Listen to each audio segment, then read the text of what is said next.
Hi, I'm Eric Siegel with ericstrains.com. Today we're going to be checking out the 3-rail O-scale EMD AEM-7 from MTH. Alright, let's start things off with a little bit of history on the real AEM-7.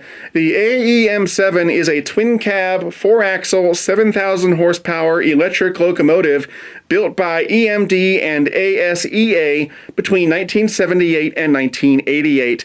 And just FYI, ASEA is sort of the Swedish equivalent of General Electric, and the reason that EMD teamed up with ASEA was because the AEM-7 was a derivative of the Swedish SJRC4. Try saying that 3 times fast. The AEM-7 was designed for passenger service in the United States.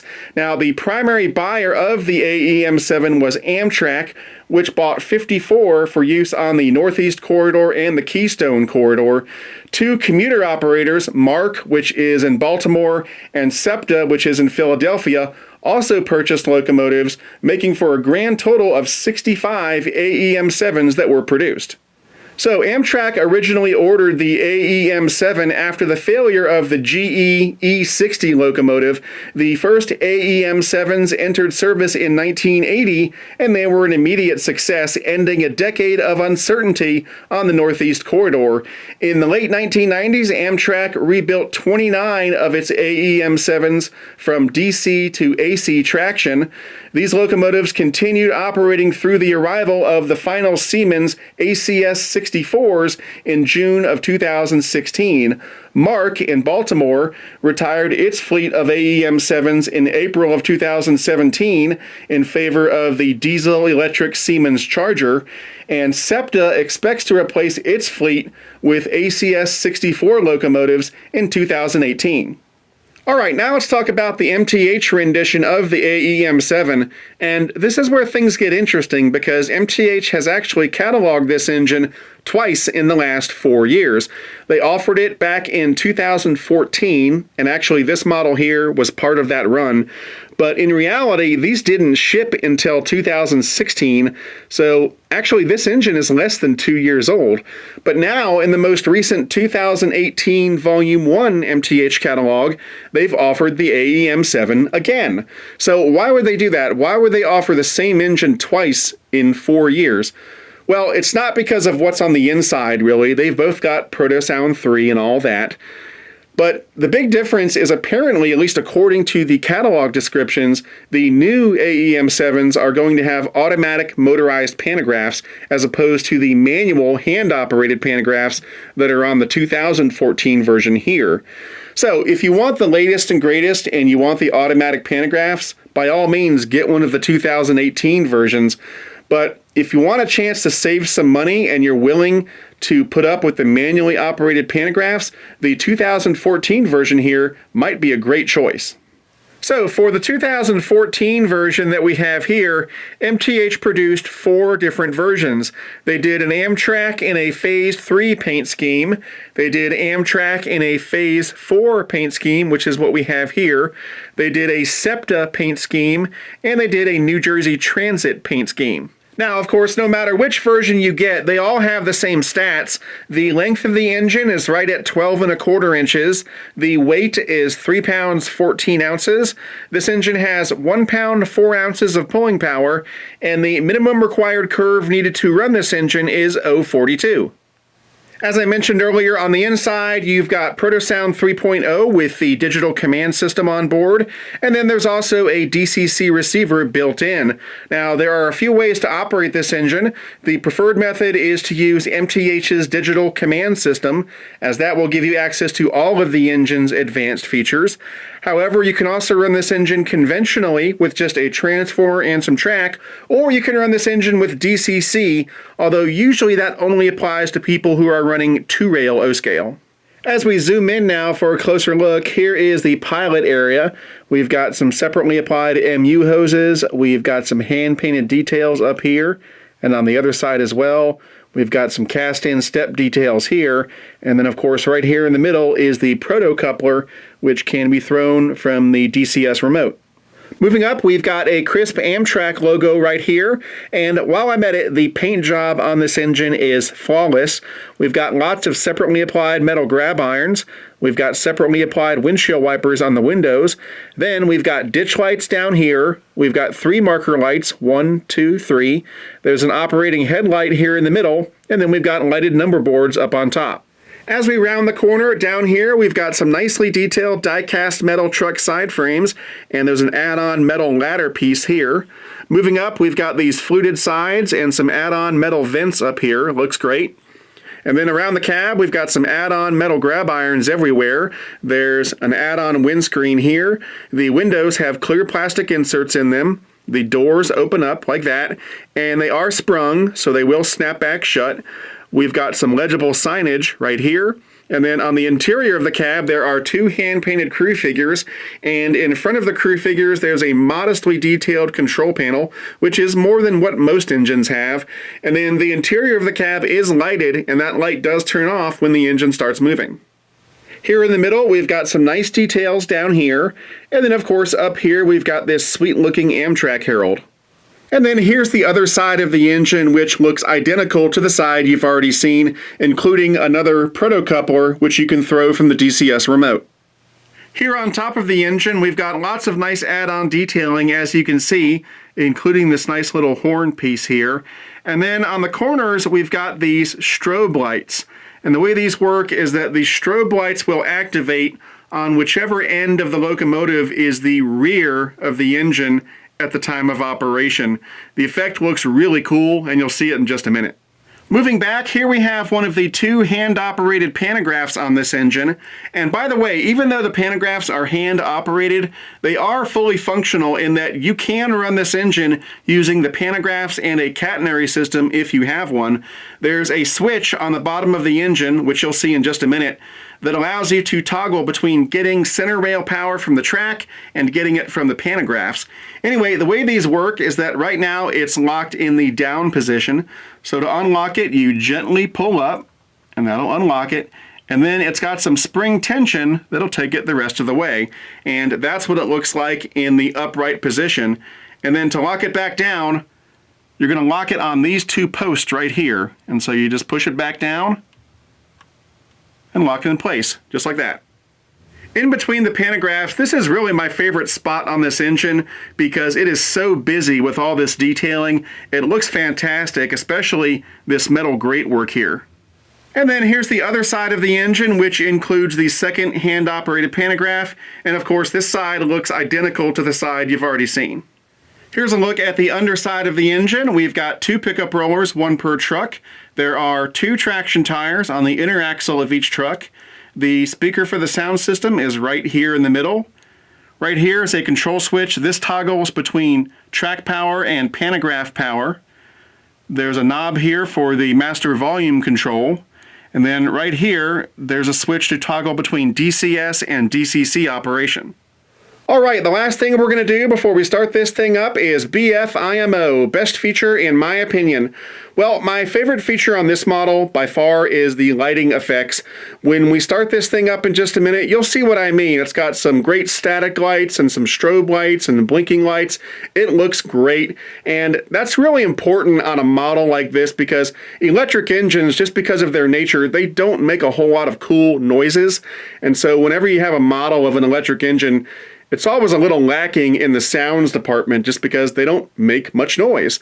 So having some extra lighting effects on the engine really adds some pop to this model and makes it stand out. All right, now it's fun time. Let's go ahead and crank this thing up. Is she ready to go? Pressure checks out okay. Make sure the sand bins are topped off. It's in good shape. All right, first up, check out all these great lights on the front of the engine. And it gets even better because when we start moving and I blow the horn, you'll see some ditch lights down here. Now, over in the distance, you can probably see some strobe lights on the rear of the engine. If I change direction, everything will reverse, and those strobes will be right here. Let's check it out. And there you go. And if you dim the lights a little bit, these strobe lights look really cool. Up next, let's check out the horn.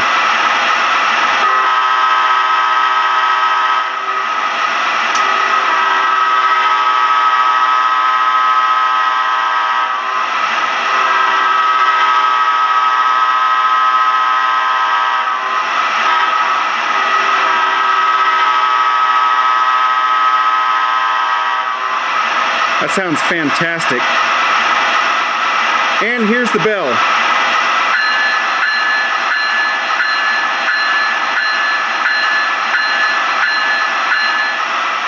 Now, if this was a Lionel engine, I would do some crew talk sounds right now, but I'll save that till later when I do the passenger freight announcement sequence. Alright, so we're in luck because just a few weeks ago, my Lionel 21-inch Amtrak passenger cars showed up. So I've got those coupled up behind the AEM-7, so let's go ahead and roll it out.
the steps now. Hurry up, we're gonna miss our train.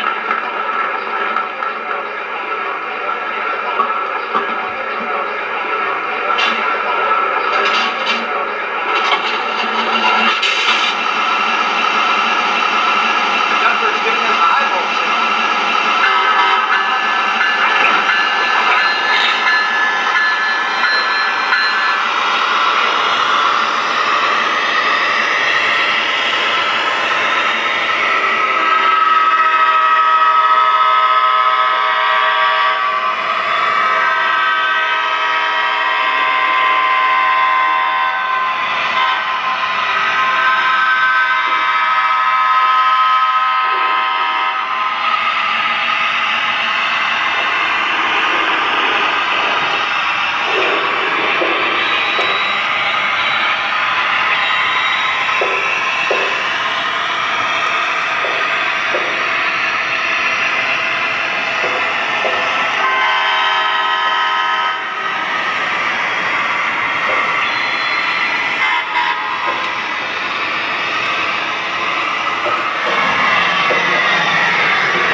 Take care. See you soon.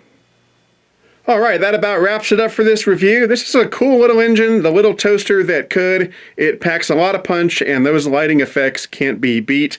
Now, if you're interested in purchasing one of these, the retail price for this slightly older version that was cataloged in 2014 was $460. The new version that was just cataloged in the 2018 catalog goes for just under $500.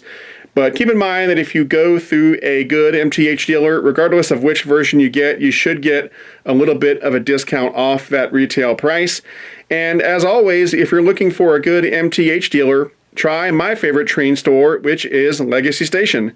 You can find them on the web at www.legacystation.com or give them a call at 770-339-7780. Anyway, that's it for now. I'm Eric Siegel, and I'll see you next time. To discuss this model or any other O-Gauge trains and to meet other O-Gauge modelers, check out the O-Gauge Railroading Magazine online forum at ogrforum.ogaugerr.com.